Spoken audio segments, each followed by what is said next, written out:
अमरावती महानगरपालिका निवडणुकीत युवा स्वाभिमान पार्टीचे उमेदवार सचिन भेंडे यांची उमेदवारी अखेर कायम ठेवण्यात आली आहे। साईनगर परिसरातील प्रभाग क्रमांक 19 ड मधून भाजपचे उमेदवार तुषार भारतीय यांनी सचिन भेंडे यांच्या उमेदवारीवर आक्षेप नोंदवला होता। सचिन भेंडे हे महानगरपालिकेचे कंत्राटदार असल्याचा दावा करत उमेदवारी रद्द करण्याची मागणी भाजपकडून करण्यात आली होती। या प्रकरणी निवडणूक निर्णय अधिकाऱ्यांसमोर दोन्ही बाजूंनी तीन वकिलांच्या टीमने सविस्तर युक्तिवाद केला। सर्व युक्तिवाद ऐकल्यानंतर निवडणूक अधिकाऱ्यांनी सचिन भेंडे यांची उमेदवारी वैध ठरवली आहे। दरम्यान या निर्णयाच्या विरोधात न्यायालयात जाणार असल्याची प्रतिक्रिया भाजप उमेदवार तुषार भारतीय यांनी दिली आहे। तर दुसरीकडे युवा स्वाभिमान संघटनेचे नेते रवी राणा यांनी हा लोकहिताच्या लढाईतील जनतेचा विजय आहे अशी प्रतिक्रिया व्यक्त केली आहे। प्रभाग क्रमांक 19 ड मध्ये युवा स्वाभिमान पार्टीकडून सचिन भेंडे आणि भाजपकडून तुषार भारतीय यांच्यात थेट लढत पाहायला मिळणार आहे। अमरावतीत या निर्णयामुळे राजकीय वातावरण चांगले तापले असून निवडणूक रणधुमाळीला नवीन वळण मिळालं आहे। सचिन भेंडे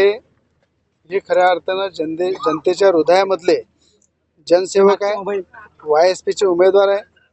सातत्यानं अनेक वर्षापासून जनतेची सेवा करून त्यांनी जनतेच्या हृदयामध्ये जे स्थान निर्माण केलं, त्या खऱ्या अर्थानं त्याला मिटवण्याचं काम जे सुरू होतं, त्या ठिकाणी मी या जनता जनाच्या लोकशाहीच्या लढाईमध्ये, लोकहिताच्या लढाईमध्ये हा जनतेचा विजय झालेला आहे, जनहिताचा विजय झालेला आहे, सर्वसामान्य जनतेचा विजय झालेला आहे।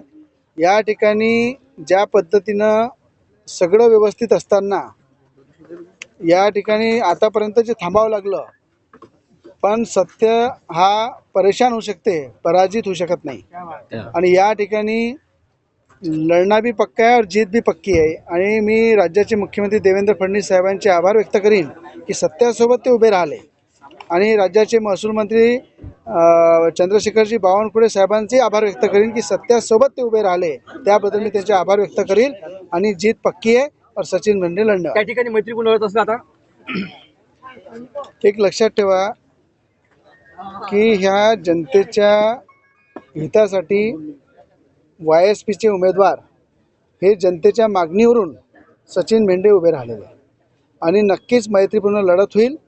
आणि त्या मला असं वाटतं आता लढत राहिली नाही आहे, कारण की हा जो सकाळी 10 वाजतापासून तर आता या ठिकाणी ज्या पद्धतीनं हे चाललं आहे, प्रत्येक साईनगर प्रभागाचा एक व्यक्ती, अमरावती शहरातला एक व्यक्ती एकच लक्ष होतं, आमचा सचिन भाऊ उभा राहिला पाहिजे, आमचा सचिन भाऊ जनतेच्या या मैदानामध्ये लोकशाही पद्धतीने लढला पाहिजे। आणि त्याला थांबवण्याचं जे काम केलेलं आहे, त्याला आता थांबवायचं काम इथून सुरू झालेलं आहे। म्हणजे पहिले लढाईतून थांबणार होताच, पण आता प्रत्येक जनतेने सुद्धा हा संकल्प पक्का केलेला आहे की ज्यांनी मैदानामध्ये उतरून लढल्यापेक्षा पाठीमागं वार करून जो लढाई करत होता त्याचा पराजय निश्चित झाला। त्यांनी असं म्हटलं की डिफेक्ट लायबिलिटीजचा जो पिरियड आहे तो कोणाकडे आहे हे मला माहिती नाही, मी चौकशी करू शकत नाही, आणि इतक्या शॉर्ट टर्म पिरियडमध्ये चौकशी होणं शक्य नाही। आणि म्हणून मी हा जो अर्ज आहे तो अर्ज स्टँड करतो आहे। मला असं वाटतं की जगातला पहिला RO असा असेल की ज्यांनी सुप्रीम कोर्टाचे निर्णय, हायकोर्टाचे निर्णयाची पायमल्ली केली आणि त्यांनी हा निर्णय दिला। मला असं वाटतं की ज्यावेळी निवडणुका अस्तित्वात आल्या तेव्हापासून काही कायदे केले आहेत, काही नियम केले आहेत, त्या नियमासाठी बंधनकारक असणं सगळ्यांना आवश्यक आहे।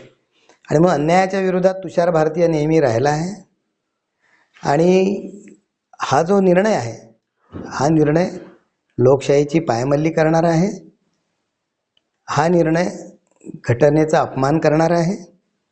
आणि म्हणून मी जो स्टँड घेतलेला आहे तो स्टँड घेऊन मी जनता जनार्दनामध्ये जाणार आहे। आणि यांनी कशा पद्धतीने महानगरपालिका लुटली, कशा पद्धतीने कामं केली आहेत, हे सगळं मी जनतेसमोर मांडणार आहे। आणि संपूर्ण भारतीय जनता पार्टी, माननीय पालकमंत्री देवेंद्रजी फडणवीस, माननीय चंद्रशेखरजी बावनकुळे साहेब, माननीय खासदार बोंडे साहेब, प्रवीण पोटे साहेब, सगळी भारतीय जनता पार्टीची मंडळी माझ्या पाठीशी खंबीरपणे उभी आहे।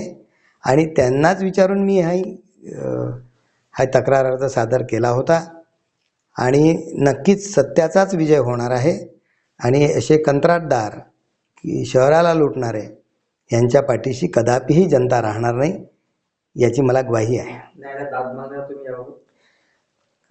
न्यायालयात तर जाणारच आहे, कारण की जर अन्याय कोणावर होत असेल आणि सामान्य जनतेला चुकीचा माणूसाला उभं राहणे हे सुद्धा लोकशाहीचा अपमान आहे आणि म्हणून नक्कीच न्यायालयात आम्ही या संदर्भात जाणार.